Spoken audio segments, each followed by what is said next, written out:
A lot of people don't realize this, but when you're going downhill, keeping the car in gear is not only safer, it's actually more fuel efficient. Sounds a bit counterintuitive, right? But here's how it works. When a car is driving normally, the engine generates power, which is then passed through the transmission, drive shaft, differential, and finally to the wheels. But if you shift into neutral while going downhill, you're basically disconnecting the engine from the wheels inside the transmission.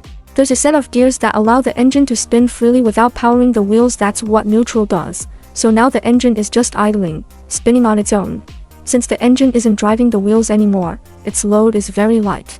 But it still needs to burn a small amount of fuel just to keep running. That's idle fuel injection. So yes, it's still burning fuel, just less. Meanwhile, the wheels are no longer being held back by the engine, so they roll freely like a runaway horse. The steeper the slope, the faster the car picks up speed. And now you have to rely entirely on the brakes to slow the car down. Brakes work by pressing brake pads against brake discs, creating friction. The heavier and faster the car, the harder the brakes have to work, and that friction generates a lot of heat.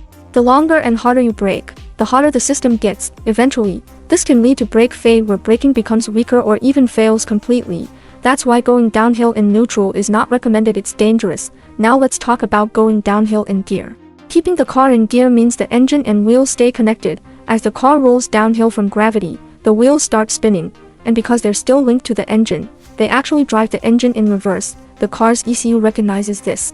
It detects that the engine is spinning without throttle input, so it cuts off the fuel injection entirely. That's fuel cut off during engine braking, which means the engine is running without using any fuel. That's why it's more fuel efficient, and because the wheels are turning the engine. The engine offers resistance. The pistons moving inside the engine create a braking effect. That's called engine braking. So you don't have to rely on the brakes as much, which reduces the heat and wear on your braking system. That's why many cars automatically shift to a lower gear on steep descents, to give you better control. So in the end, going downhill in gear is not only safer, but also saves more fuel.